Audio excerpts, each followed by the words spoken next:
Boa tarde, pessoal. Como vai? Mais um encontro segunda-feira, hoje, dia 11 de maio, data na qual completam-se 60 anos do sequestro de Adolf Eichmann, secreto de Israel. E o professor Zílio hoje conversa comigo sobre esse tema. Ele já está entrando aqui, já deu acesso. Como vai, Zílio? Tudo bem? E aí, Flávio, tudo bem? Mais uma semana, né? Mais uma semana, mais uma segunda-feira. Bem-vindo a todos os amigos que estão aqui nos acompanhando. E hoje, uma data histórica também marcante, né, Zili? Sem dúvida nenhuma, né? 11 de maio, há 60 anos, Adolf Eichmann era sequestrado por agentes do Mossad em Buenos Aires. Feito. E, e aí, nós temos alguns aspectos, embora o tempo seja curto, nós temos alguns aspectos bem interessantes para conversar, né, Zili? Eu acho que tem coisas muito interessantes para se falar a respeito desse caso, que é um caso bastante emblemático, né? E que se inicia com o próprio sequestro, né? A palavra é de fato sequestro, né? É a palavra correta, né? Eichmann foi sequestrado no dia 11 de maio, mas ele não é levado de imediato para Israel. Ele ainda permanece em um cativeiro por cerca de 8 ou 9 dias, até que finalmente ele é levado para Israel. É uma história cercada de muitos enigmas, suspense, digno de um roteiro de filme. E Legal. essas questões ficaram durante muito tempo e até de forma compreensível ficaram escondidas porque não se tinha o desejo de revelar a identidade dos agentes, nem mesmo detalhes de todo o processo. Então, houve um considerável tempo até que tudo viesse à tona, né? E as peças do quebra-cabeça fossem preenchidas, né? E aí eu até destaquei aqui alguns livros que são interessantes, que foram publicados ao longo desses 60 anos e que vão revelando alguns pedaços dessa história. A gente poderia começar aqui com 1975, um livro A Casa da Rua Garibaldi, escrito por Isser Harel. Acredito que seja esta a pronúncia, me perdoem, mas o nome aí, A Casa da Rua Garibaldi, se refere justamente ao endereço onde Eichmann foi sequestrado, onde ele Perfeito. estava morando e onde ele foi sequestrado. O Harel, ele foi diretor do Mossad por 10 anos, de 1953 a 1963. Então, foi um dos primeiros livros, acredito que tenha sido o primeiro livro que revela os bastidores dessa operação. Aí nós podemos dar um salto aí e vamos para 1990. Destaquei aqui um outro livro, Eichmann in My Hands, do Peter Malkin. Peter Malkin também foi um dos agentes que foi o responsável, inclusive, por deter, segurar o Eichmann, né? E depois o Eichmann é levado no automóvel, e desse automóvel ele é levado no cativeiro. E o Peter Malkin, ele foi um polonês, né? Agente do Mossad polonês, e teve toda a família morta durante o Holocausto, né? Temos em 1997 Operação Eichmann, do Zul Aharoni. Também o Aharoni foi um agente de significativa importância, porque antes do sequestro ele é encaminhado a Buenos Aires para colher dados e para conseguir alguma imagem de quem se suspeitava ser o Eichmann, e ele consegue essas imagens, depois ele retorna para Israel, apresenta essas imagens, as imagens são confrontadas e pelo detalhe da orelha, porque uma das fotos que ele tira é uma foto lateral,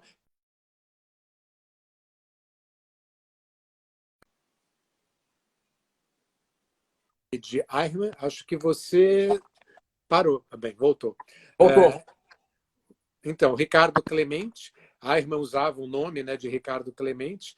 Essa pessoa que se apresentava como Ricardo Clemente era, de fato, Eichmann, e eles conseguiram identificar pelo detalhe da orelha. Em 2009, nós temos um outro livro também importante, que já bebe um pouco na fonte desses fatos divulgados pelos agentes, né? Que é Caçando Eichmann, do Neil Bascom.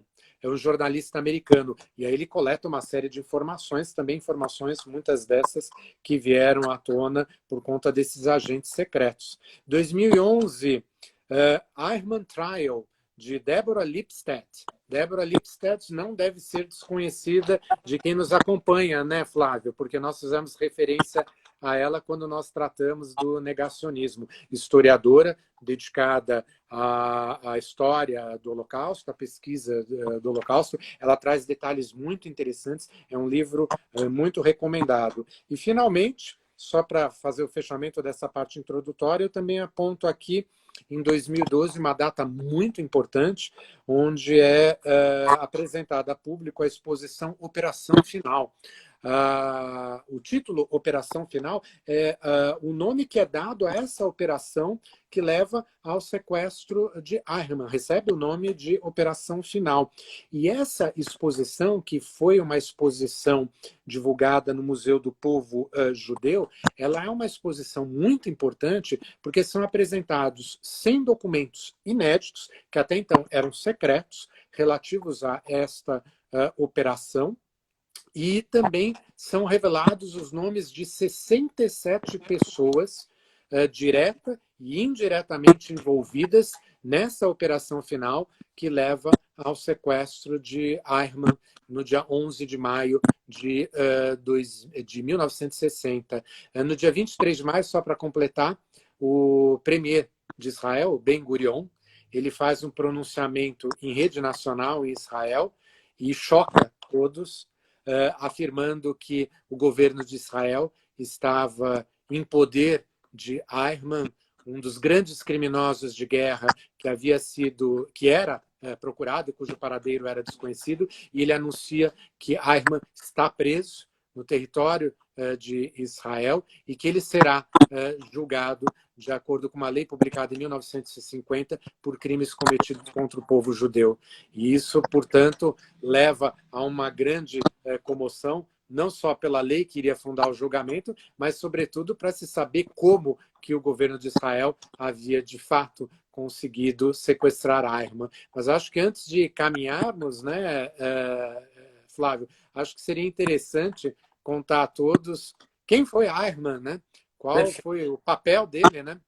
Perfeito. E lembrando, só acrescentando essa bibliografia, o clássico tradicional, eu não me lembro se você falou agora, o Eichmann em Jerusalém, de Hannah Arendt, que é um clássico que eu acho que todo estudante de direito tem que ler. Na verdade, todo profissional do direito, e não só do direito, que se preocupa, né, com a conscientização, deve ler, especialmente para quem trabalha com a memória, com o direito penal internacional. Embora esse livro que você tenha mencionado há pouco, que eu coloquei na tela, da Deborah Lipstadt, Eichmann Trial, ela me parece, faz ali no início, ela tem uma visão um pouco discordante de que Eichmann era apenas um burocrata acrítico, né? Sem capacidade crítica. Ela diz, olha, na verdade, Eichmann calculou bem a sua carreira, enfim, ele fez parte desde o início de toda aquela máquina. Mas vamos falar um pouquinho, então, da biografia dele, né, Zilli? Eu acho. Ele, na verdade, ele nasce na Alemanha, mas ainda pequeno vai para a Áustria. E na Áustria, em Linz, aquela cidade que seria a Galeria Céu Aberto, na qual Hitler queria construir e ser o centro da arte nacional socialista, é lá que Eichmann cresce. Portanto, numa época, embora até hoje exista, mas numa época em que o antissemitismo fervilhava, não é? Não que tenha deixado de existir, a gente sabe que não. E, inclusive, Zilli, nas pesquisas aí eu acabei vendo, e eu não sei se você sabia desse detalhe, ele estuda na mesma escola que Adolf Hitler estudou. Só que ele era 19 anos mais novo que Hitler, então eles não foram contemporâneos na sala de aula. Mas ele estuda lá, e aí cresce num cenário que nós já conhecemos, de crise econômica, etc., e começa a se atrair pelas teorias de extrema-direita, né? Quando, então, já em 1932, mais ou menos, ele se filia ao Partido Nazista. Eichmann se filia ao Partido Nazista e começa a trabalhar ainda na Áustria com serviços de segurança. Entretanto, ele é transferido para o campo de Dachau. Eu lembro que Dachau, o primeiro campo de concentração de todo o sistema nazista, fundado já em 1933, quando Hitler está já no poder, ele vai a Dachau, fica insatisfeito, pede transferência e é enviado para Berlim. Eu vou colocar aqui uma imagem depois de Berlim, onde ele, exatamente nesse prédio que vocês estão vendo, funciona. Aí vocês estão vendo uma foto atual, com um muro, que dá para ver mais, com mais tons escuros aí na foto, e sobreposto a imagem da época. Aí era o prédio da SS, da Schutzstaffel, na SS Gestapo, funcionava nesse local. Eichmann começa a trabalhar para o serviço de imigração judaica. Não é? Ele se especializa, ele falava hebraico, ele se especializa no que eles chamavam de questões judaicas. E passa a crescer na carreira de uma forma a exploração das vias burocráticas. Né? Ele tem uma participação especial nesta mansão aí, é uma casa que está até hoje em pé, na periferia de Berlim, ao lado do Lago Wannsee. E nesta casa, um bairro muito chique, eu estive lá recentemente, está aqui a foto atual dela, em que eu estive, é uma casa na qual é realizada uma conferência, são várias mansões de militares prussianos, né? É um bairro nobre, e nesta casa toda a cúpula nazista, o Estado todo representado em seus setores, assinam 12 atas que passam a ser consideradas as atas da Conferência de Wannsee, na qual o extermínio do povo judeu da Europa, inclusive com balanços todos publicados, passa a ser política oficial do Estado. E, portanto, a partir daí, nós temos atas, vocês estão vendo aí uma foto dessas atas, que foram escritas e organizadas, e toda a logística da reunião e de todo o processo que a Europa deveria viver a partir dessa reunião, de 20 de janeiro de 42, é organizada por Eichmann. Ele é pouco conhecido no momento inicial pós-guerra, porque ele não era um homem que atuava junto aos pelotões de fuzilamento, os Einsatzgruppen, por exemplo. Mas ele passa a ser conhecido porque o nome dele vem à tona nos depoimentos, testemunhos, etc. E aí percebe-se que ele era grandemente operacional do Holocausto. Né? E depois vamos voltar a falar mais disso. Essas atas, algumas sobreviveram à Segunda Guerra e hoje estão expostas. Eu trouxe inclusive, esta reprodução lá de Wannsee. E nesta sala, em que se pode ver uma mesa com documentos, estão todos os documentos que oficializaram o Holocausto. Do ponto de vista, portanto, burocrático, Eichmann era a mente por trás disso tudo. Ele é preso logo após o fim da Segunda Guerra pelos americanos. Depois de 1 ano e meio, ele consegue escapar, com a ajuda até de alguns clérigos católicos. Ele foge para a América do Sul, onde passa a se chamar Ricardo Clemente, com a sua mulher Vera Eichmann, Verônica, né? Mas o apelido era Vera Eichmann, e seus filhos Klaus, Horst e Dieter. Depois nasce na Argentina o filho Ricardo. Um dos 4, 2 estão vivos. Ricardo, o mais novo, é um arqueólogo na Alemanha, com 62 anos mais ou menos, o único que rejeita o pai até hoje e disse que o pai foi corretamente executado. Essa é uma verdade. Introdutória, né, Zí? Não, eu achei excelente. Imagens também muito interessantes, né? Essa questão que gravita em torno do sequestro de Eichmann e que permite que ele seja, então, julgado em Israel, é uma questão, como disse, assim, que por muito tempo foi cercada de grandes pontos de interrogação. E há uma série de personagens que são personagens que não são tão conhecidos nessa história, a não ser quem se aprofunda, obviamente, desse evento histórico, né? Mas eu gostaria de citar aqui 3 pessoas que são, creio eu, decisivas para que Eichmann seja descoberto e, posteriormente, venha a ser sequestrado e, enfim, julgado em Israel. A primeira pessoa é Lothar Hermann. Lothar Hermann, ele teve quase toda a família dizimada no Holocausto e ele próprio também ficou no campo de concentração de Dachau. Mas ele consegue escapar, ele vai para a Holanda, em razão do período que ele permaneceu em Dachau, ele foi violentamente agredido e ele perde completamente a visão de um dos olhos e do outro fica severamente comprometido, e ele vai para a Holanda, na Holanda ele se casa, e aí ele se refugia inicialmente em Montevidéu e finalmente chega em Buenos Aires. E lá em Buenos Aires ele acaba tendo a única filha, que se chama Silvia. Silvia, obviamente, Hermann. E aí nós temos 2 personagens que são fundamentais nessa instigante história. A Silvia tinha aproximadamente 12 ou 13 anos e ela tinha o costume de frequentar um cinema. Ela foi com as amigas no cinema, salvo engano, Cinema York, eu não me recordo exatamente do nome, e numa das sessões... Fala a memória. Numa das sessões que ela estava, ela acaba conhecendo um jovem com cerca de 18 anos, de nome Nicolas, mas que, na verdade, era Klaus. E Klaus Eichmann.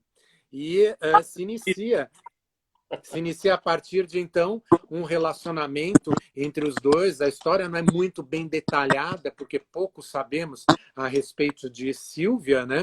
Mas eles iniciam um relacionamento até que, certa noite, o Nicolas, então Klaus Eichmann, ele vai jantar a convite de Silvia na sua casa para conhecer os pais. E acaba conversando e conhecendo o Lothar Hermann, né? Só que a identidade do Hermann como judeu, ele sempre escondeu isso. E nem a própria filha, a Silvia, sabia que o pai era judeu.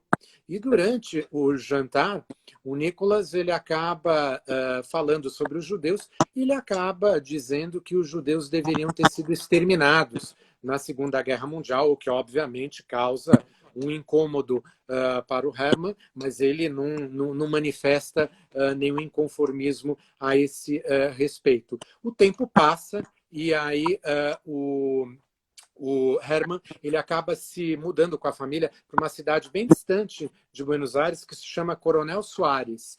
E, em razão disso, o relacionamento da Silvia com o Nicolas, ou Klaus Eichmann, acaba sendo um relacionamento, digamos assim, epistolar. Eles trocam cartas. Aí, certa vez, a Silvia estava lendo para o pai, lembre-se, o pai era cego, um jornal da comunidade alemã em Buenos Aires. E numa das notícias que ela lê para o pai, é divulgado que um promotor ele vai levar a julgamento alguns criminosos de guerra em Frankfurt.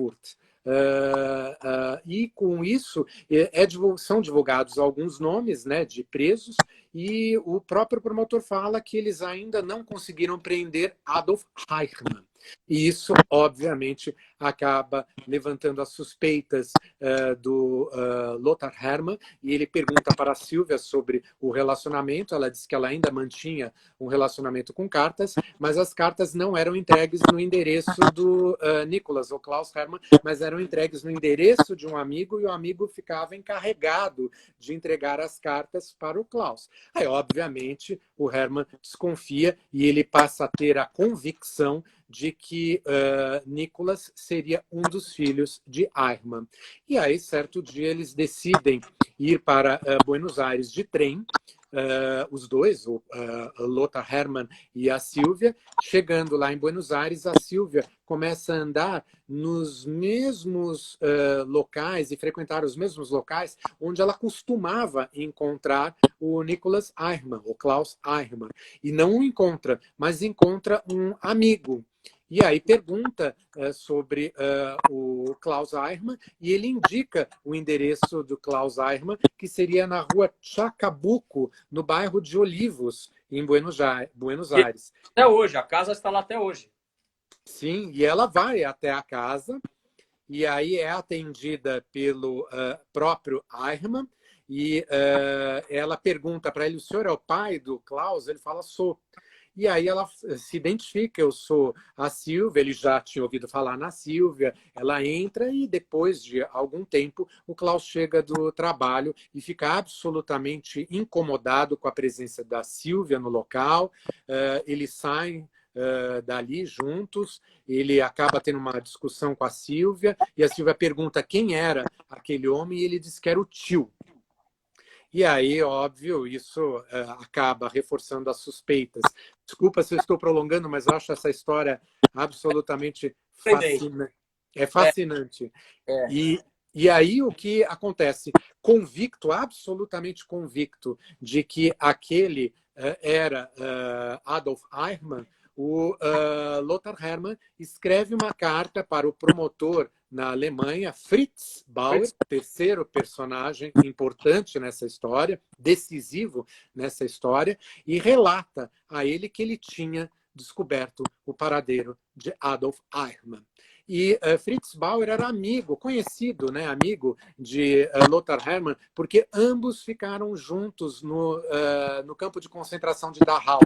Então, o Fritz Bauer acaba dando um voto de confiança ao Lothar Hermann. E Fritz Bauer, de forma muito perspicaz, ele não relata esses dados para o governo alemão, porque ele era muito desconfiado do governo alemão, e acaba fornecendo essas informações para o governo de Israel.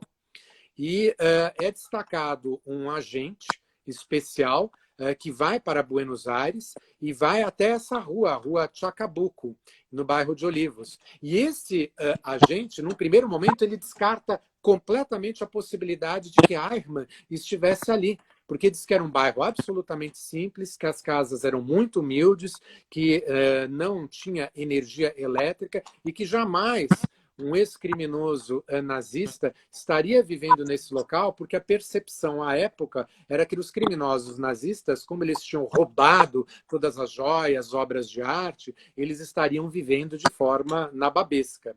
E ele faz um relatório negando as informações. E isso, o tempo vai passando, e Lothar Hermann vai escrevendo cartas para Fritz Bauer. E Fritz Bauer provoca novamente as autoridades israelenses. É destacado um segundo agente.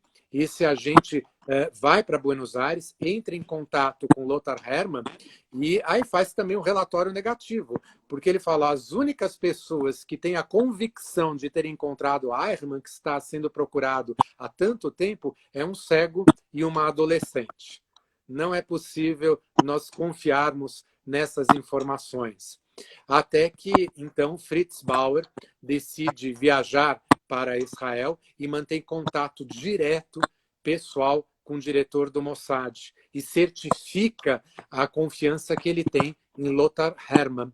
E aí é destacado um agente para Buenos Aires, que é inclusive o Zul Haroni, que foi um dos que escreveu aquele livro, e aí ele faz um trabalho de espionagem fantástico. Ele vai até o endereço, esse endereço no bairro de Olivos, e aí ele constata que a família Eichmann tinha se mudado. Óbvio, eles ficaram ansiosos com aquela visita não marcada de Silvia, e com certeza eles iam se mudar como acabaram se mudando de endereço. Mas ele consegue apurar que um dos filhos do Eichmann ainda trabalhava numa oficina mecânica próxima. E ele vai até essa oficina mecânica e consegue identificar o filho de Eichmann.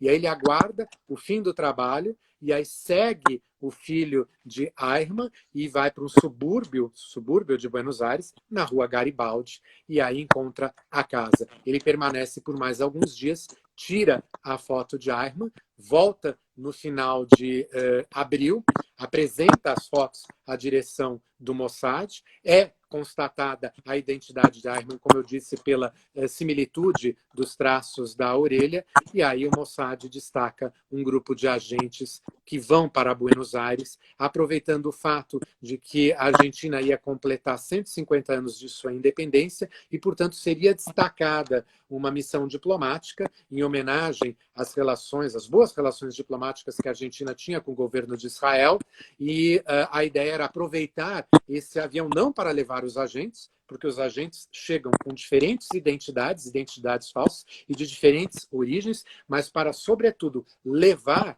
trazer de volta esses agentes juntamente com Eichmann. Isso. É importante também diferenciar que a primeira casa na rua Chacabuco, ela era próxima a ela, viviam outros nazistas. O bairro existe até hoje um bairro melhorado já, né? E o próprio presidente Perón vivia ali nas proximidades. Quando Eichmann se muda para a rua Garibaldi, número 14, que hoje não existe, o imóvel foi derrubado, mas construído pela própria família, né? Pelo próprio Eichmann, que não havia esquecido ou abandonado as suas convicções nacional-socialistas. Ele continuava um nacional-socialista, inclusive liderando grupos neonazistas de encontros na Alemanha, assim como os seus filhos, não é? Essa situação é interessante também, porque aproveitando os 150 anos da Argentina, que você mencionou, o plano envolvia a sedação de Eichmann para tirá-lo da Argentina, porque a El Hilal, que é a companhia israelense, né, que até hoje existe, não tinha voos diretos para a Argentina. Então, era aproveitando os 150 anos para a comemoração, que aquela missão diplomática voltaria com Eichmann dopado no avião. Eu acho até que eu tenho alguma imagem aqui dele dopado no avião,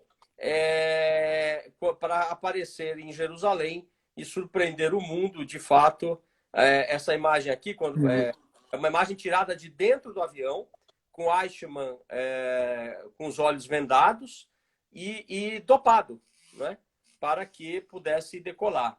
E nesse momento, o núcleo neonazista neonazistas tentam evitar, com a ajuda de algumas autoridades, a saída dele de Buenos Aires, mas o plano é bem sucedido, né? Pode falar. Só um pequeno detalhe que é muito interessante também nessa viagem. O plano inicial de voo de retorno para Tel Aviv tinha previsto uma parada em Recife. Mas esse plano é alterado porque havia um receio de que as autoridades da Argentina avisassem as autoridades brasileiras e isso provocasse uma interceptação do voo e o voo ficasse retido aqui em solo brasileiro. Então, eles alteram o plano de voo e eles param no Senegal, porque o avião não tinha toda a autonomia, e param no Senegal, e depois do Senegal eles vão para Tel Aviv. E é só duas observações bem pequenas, porque eu fiquei muito impressionado com a história do Lothar Hermann e da Sílvia, né?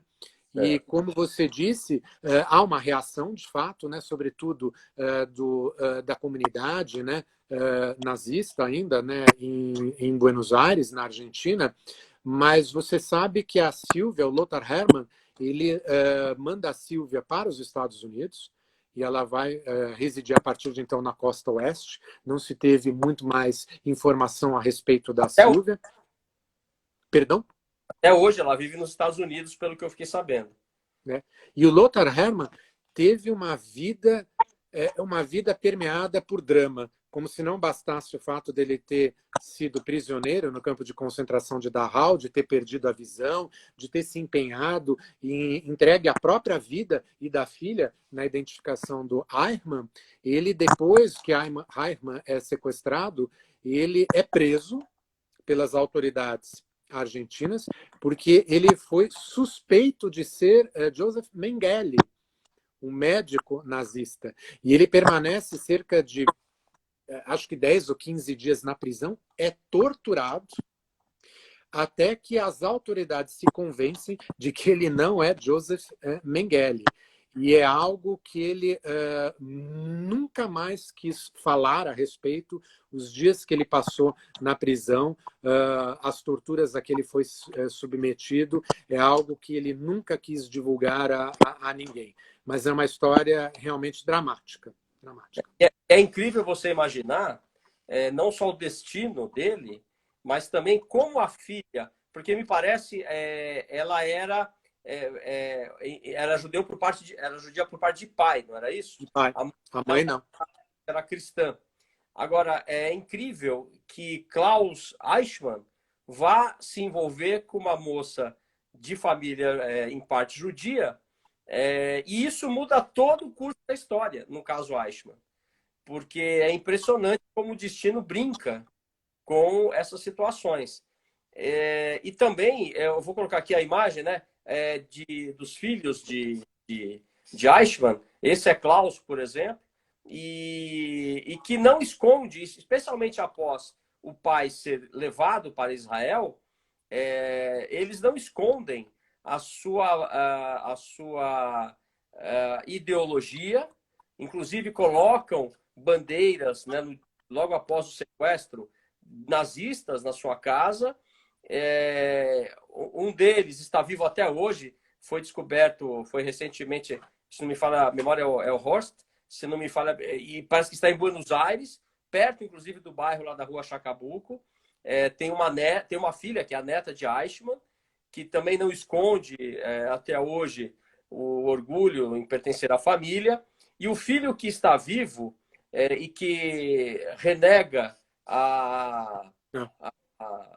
vamos dizer assim, que entende correto o sequestro e a execução de Eichmann, é Ricardo Eichmann, que tinha 5 anos quando o pai é levado para Israel, não é?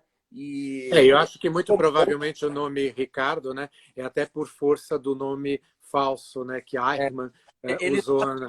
Aires, e depois do sequestro de Eichmann, vai com a mãe para a Alemanha e lá passa toda a sua vida, onde hoje é um arqueologista, inclusive um arqueologista respeitado. Né? Isso é comum aos filhos e netos de perpetradores.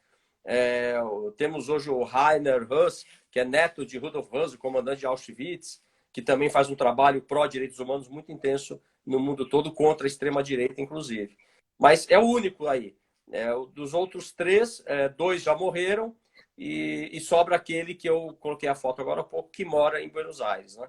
E aí, quando o Eichmann é levado, eles iniciam, especialmente Klaus, iniciam ataques a sinagogas, ataques a comerciantes judeus, a partir de um grupo neonazista. Né? O que piora muito a situação para eles, já passam a ser conhecidos, e enfim, aí vamos a Jerusalém, né, para esse julgamento importante. Eu acho que o julgamento tem uns detalhes muito interessantes, e quem aborda muito bem isso, aí é recomendável que leiam, inclusive assistam as palestras que estão gravadas no YouTube, é a Débora Lipstadt. Ela traz detalhes históricos muito interessantes, porque havia uma preocupação fundamental de que o julgamento fosse considerado um julgamento justo. Até mesmo porque o fator que tinha contribuído para a ocorrência do julgamento era cercado de grande polêmica, que era o sequestro de Eichmann, uma questão até de violação da soberania do Estado argentino.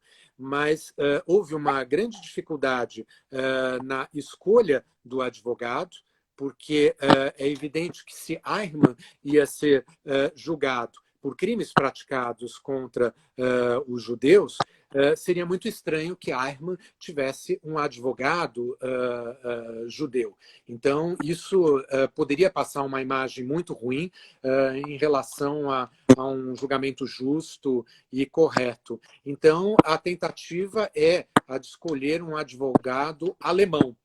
Mas também havia uma grande dificuldade, porque na escolha desse advogado alemão, não se poderia também escolher um advogado que fosse simpatizante do nazismo ou que tivesse, de alguma forma, emprestado sua contribuição ao nazismo. Seria impensável que um advogado com esse perfil se deslocasse para Israel e ali permanecesse por um longo período defendendo o Eichmann. Então, se chega a um consenso, porque a própria família de Eichmann acaba indicando um advogado que é um advogado alemão, mas surge o grande problema do pagamento desse advogado, né? O governo de Israel solicita que o governo alemão pague o advogado, mas o governo alemão não demonstra nenhum interesse, porque Eichmann havia fugido da Alemanha e também Eichmann era uma imagem que não era uma imagem simpática para, óbvio, para o governo alemão, porque ele era considerado, muito embora não como um executor material, mas ele estava muito mais próximo das mãos sujas de sangue do que os grandes chefes que tinham sido processados e julgados lá em Nuremberg. E aí o governo alemão não aceita pagar as custas do advogado e o advogado ele é pago pelo próprio governo de Israel. E aí nós temos um julgamento e um advogado extremamente capaz, um advogado que suscita uma série de questões e incidentes processuais que vão marcar muito esse julgamento e o tornam também emblemático pelas questões jurídicas que são discutidas. Foi o Dr. Servatius, não é isso o nome dele? Servatius, muito bem lembrado. Ele inclusive, defendeu outros acusados de terem colaborado com o nazismo ao longo do tempo. E era um advogado realmente muito bom, muito capacitado. E agora, o mais interessante deste tribunal, e aqui eu vou fazer uma conexão que talvez, eu acho que você melhor do que ninguém pode falar sobre isso, Zili, é a primeira vez, desde Nuremberg, no qual as vítimas do Holocausto são ouvidas num julgamento televisionado para o mundo inteiro, e são centenas de testemunhos. Uma das testemunhas sobrevivente do Holocausto morre na sala do tribunal, de conferência, porque ela tem um ataque cardíaco durante o seu depoimento. Isso tudo está no YouTube. E Deborah Lipstadt, seu livro que você menciona, Eichmann Trial, ela faz até um paralelo com o julgamento que ela teve, que nós conversamos sobre ele, em Londres, contra David Irving. Na verdade, David Irving promoveu uma ação contra ela. Você se lembra disso, o negacionista inglês. E ela diz o seguinte no seu livro: quando David Irving me aciona e eu vou a Londres, porque pelo sistema jurídico britânico, quem alega não tem que provar, nesse caso de difamação e injúria, então eu tive que ir a Londres me defender e sair dos Estados Unidos, também lá as testemunhas queriam ser ouvidas. E a nossa opção foi: não vamos trazer as testemunhas para o banco de testemunhas, porque o nosso objetivo aqui não é discutir se o Holocausto aconteceu ou não.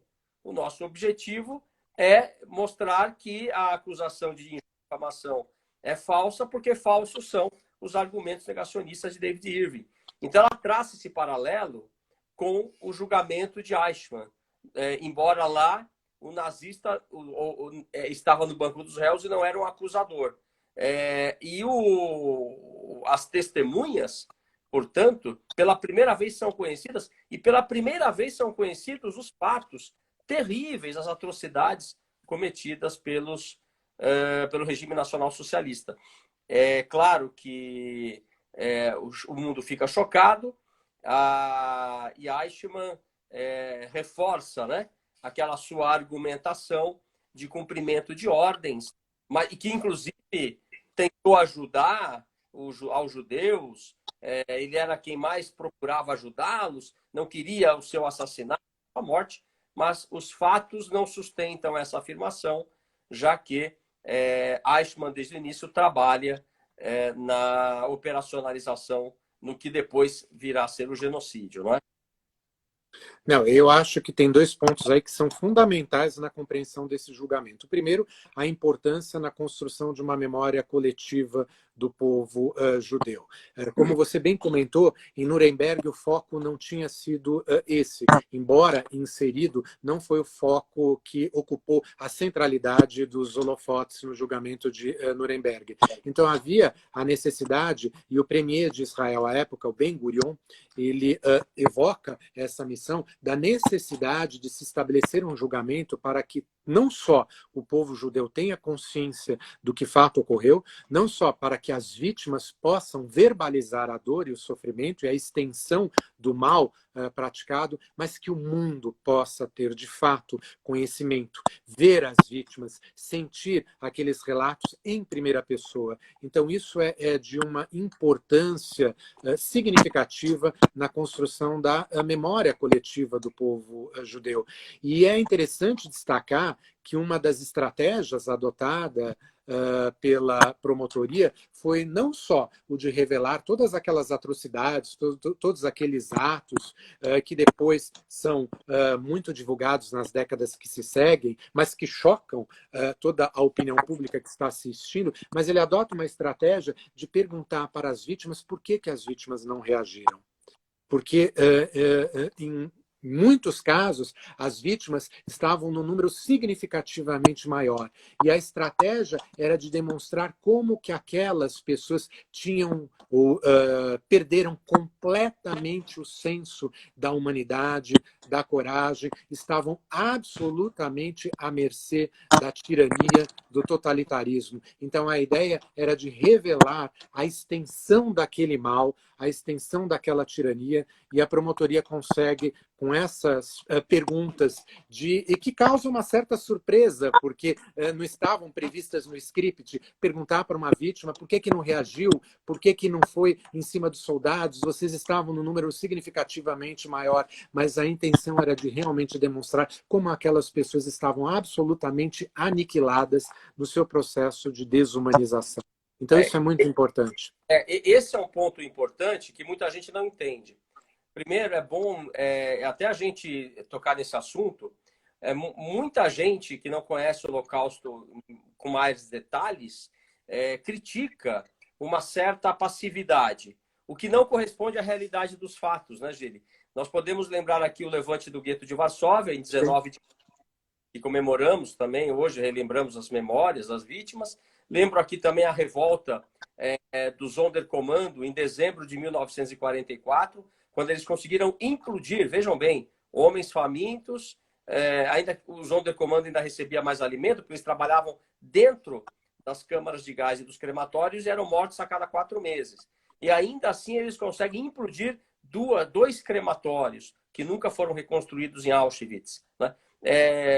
Sem contar o caso de vários grupos guerrilheiros judeus, judaicos, né, que atuaram contra os nazistas. Agora, é importante as pessoas entenderem quando um prisioneiro chegava ao sistema concentracionário nazista, ele já se via privado de comida há muito tempo, da sua família. Então, imagine a condição emocional de alguém que acaba de ver a sua mãe ou o seu pai serem mortos ou serem direcionados a um local, que era a câmara de gás, onde a vítima não sabia para onde eles estavam indo, ou ter um filho tirado dos braços. Eu lembro aqui o clássico filme A Escolha de Sofia, isso, né? Nós temos também todo esse contexto de opressão que já vinha há algum tempo. Então era difícil uma reação como Eichmann pregava no tribunal. Eu estou colocando aí a imagem, para quem não sabe, é o passaporte de Eichmann, quando veio para a América do Sul, enfim, com auxílio, né, de clérigos, também de organizações neonazistas. E foi esta prisão de Eichmann que fez com que Mengele viesse para a para o Brasil. Ele já estava também na Argentina, ele foge para o Paraguai, do Paraguai ele vem ao Brasil, onde morre afogado, né, em Bertioga, e viveu aqui no Embu das Artes muito tempo. E esse pode falar. Não, uma questão que eu acho também interessante pontuar, a gente tem aí acho que alguns minutinhos, que você também falou, no início e depois você colocou há pouco, a importância do julgamento também, não só de dar voz e oportunidade às vítimas, o que era inédito, mas também a construção, o que permitiu a construção de uma dogmática penal que leva à responsabilização de Eichmann. Porque Eichmann, embora a promotoria tenha dito no tribunal, no julgamento, que ele era o arquiteto do Holocausto, essa é uma adjetivação que é questionada pela Deborah Lipstadt nesse livro, e ela indica, não, ele não foi o arquiteto, ele não projetou o Holocausto. Na verdade, quem projetou o Holocausto foram, de fato, os comandantes, que foram, alguns deles, julgados em Nuremberg. Mas isso não minimiza, obviamente, a responsabilidade de Eichmann por tudo. Eichmann operacionalizou o Holocausto, na medida em que ele era encarregado dos vários, da transferência dos vários judeus para os campos de concentração. Então, ele acabou operacionalizando, e na operacionalização ele se mostrou um agente de uma extrema competência e eficácia. E por isso que ele é constantemente evocado nos depoimentos dos próprios acusados em Nuremberg.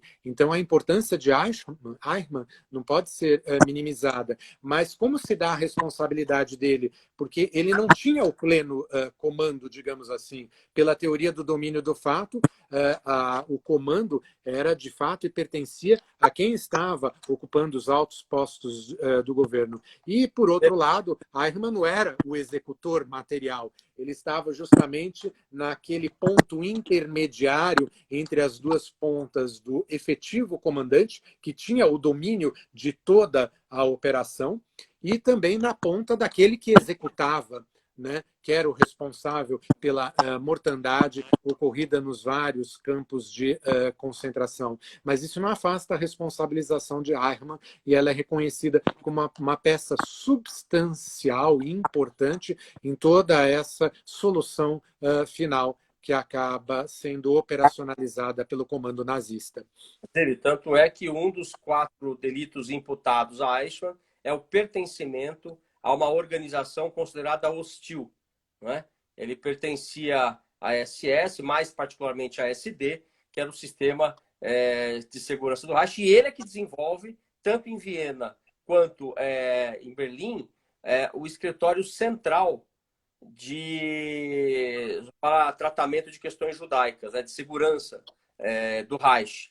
Eu quero lembrar um detalhe, apenas uma curiosidade histórica, que proporcionalmente à Alemanha, o número de austríacos que atuaram voluntariamente na SS foi maior que de alemães, né?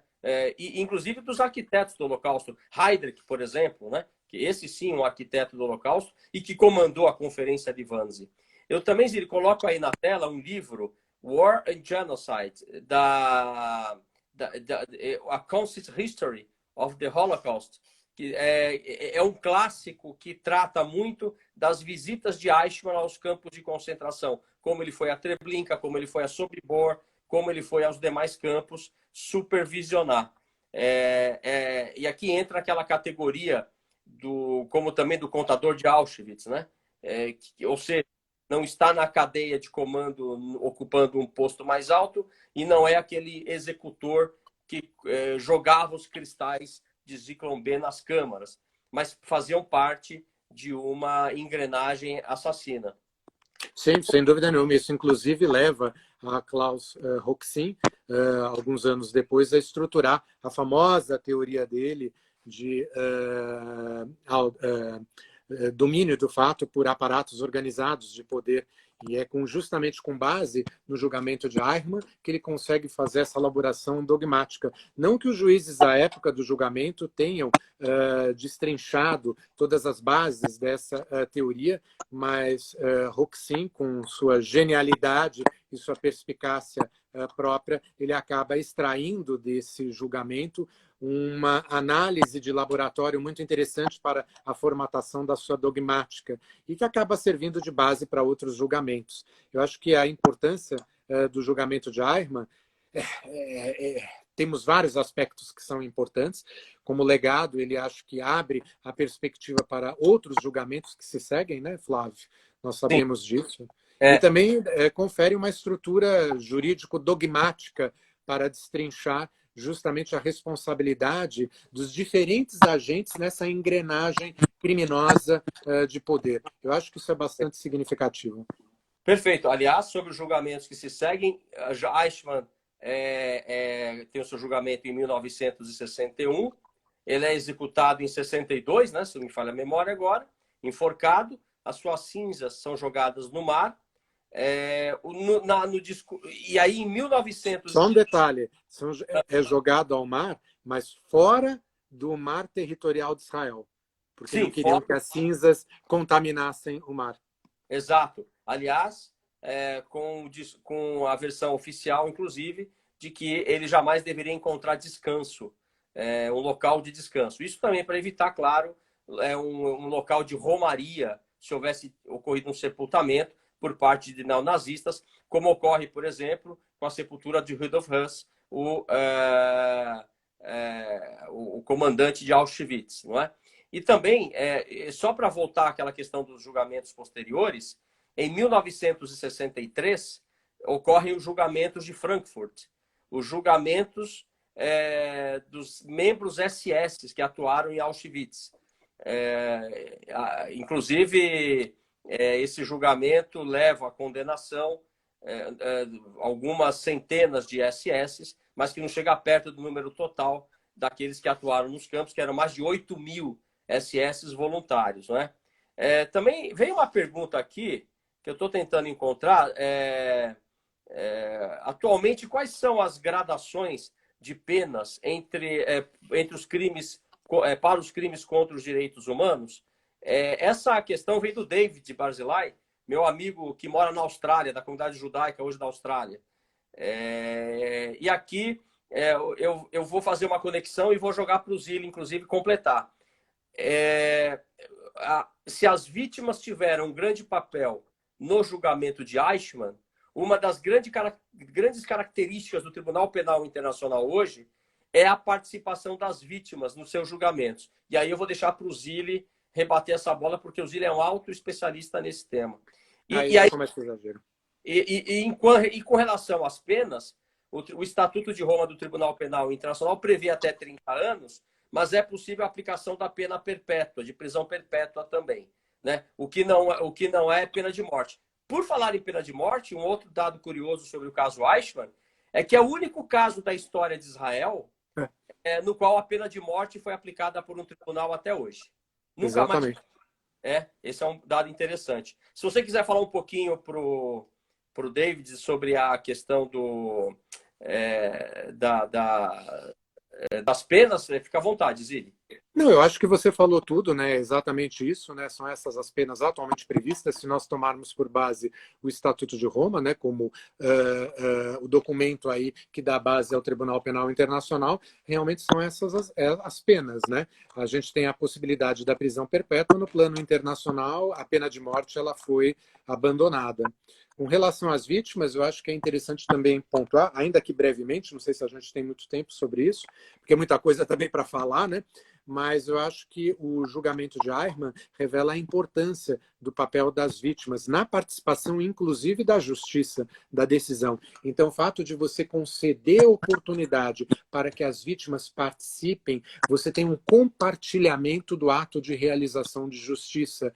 Então, isso acaba dando um certo alento às vítimas, porque você confere oportunidade para elas verbalizarem, para elas vocalizarem a dor, o sofrimento, e então elas acabam, de alguma forma, emprestando a sua contribuição para a decisão final. Então, eu acho que esse é um fator muito importante, e isso o Tribunal Penal Internacional ele tenta adotar e até aprimorar com uma participação muito mais efetiva das vítimas, não só na condição de pessoas que serão ouvidas e, portanto, como fonte de prova, mas inclusive como uma participação ativa, contribuindo nas várias etapas do desenvolvimento da marcha processual.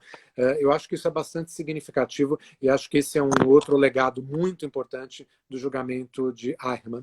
Perfeito. Ziri, aí na tela está a foto de um dos filhos de Eichmann, após o Esse é sequestro. o Klaus. É o Klaus, exatamente. Veja que ele assume uma postura nazista, não é? E eu tinha colocado há pouco, eu vou colocar novamente, este que é o clássico de Hannah Arendt, Eichmann em Jerusalém, que deve ser lido por todos, no qual ela cria, né, aquela visão de banalidade do mal, ou seja, qualquer homem burocrata sem capacidade crítica pode compor uma máquina autoritária, uma máquina totalitária de extermínio, sem que inclusive se dê conta disso. E é por isso que ela vai chamar de banalidade do mal, que vai gerar muitas críticas também, né? Porque choca um pouco as pessoas ouvir que não havia um monstro sentado no banco dos réus, porque por instinto até talvez nós procuremos nessas situações monstros, né, que possam ser responsabilizados por atos tão inimagináveis. E na verdade são homens comuns que fazem isso. Por isso a necessidade do estudo crítico a vida toda é importante para todos, né, Zílio? Sem dúvida, esse enredo triste de Eichmann, ele vai se repetir em outros julgamentos até mais recentes. Nós temos aí alguns exemplos muito significativos de réus que foram julgados não só em Ruanda, como também no Tribunal para a Ex-Yugoslávia, e que eram pessoas, em tese, normais e que não tinham a incorporação daquela imagem fantasiosa do mal, mas cometeram atrocidades também inimagináveis. Perfeito. Também eu menciono aqui uma entrevista, aparece aí agora no New York Times, para a memória, de um dos filhos de Eichmann, dizendo que a condenação do pai... essa entrevista foi logo após a condenação. Um cometimento de um ato de injustiça, porque o pai dele, que aparece aqui nessa foto ainda durante o auge do nazismo, teria sido vítima. Enfim, é aquela velha história do cumprir ordens e não me sinto responsável, nunca mostrou arrependimento, e é com isso que a gente tem que se preocupar nos dias de hoje, né, com as propostas autoritárias retornando aí com força total. Sem dúvida, excelente, muito bom. Lili, fantástico mais essa conversa com os nossos amigos aqui. Eu quero agradecer a todo mundo que está presente. Também vamos enviar em breve o link para assistirem, quem quiser depois. E lembramos que essa é a nossa penúltima live desse primeiro ciclo, né? Na próxima semana teremos a última. Exatamente, eu acho que é o primeiro de vários ciclos, né? Nós faremos tantos ciclos enquanto a nossa duradoura amizade existir, né, Flávio? Então, será sempre assim uma satisfação. E agradeço também a presença de todos aí que mandaram acenos e cumprimentaram e fizeram perguntas, né? E sempre estaremos aí juntos, né, Flávio? Com certeza. E até lá. Um grande abraço para você, meu amigo Zilli, e a todos os nossos amigos presentes aqui. Um grande abraço a você e a todos também. Obrigado. Tchau, Zilli. Tchau, amigos. Tchau, Um abraço. tchau.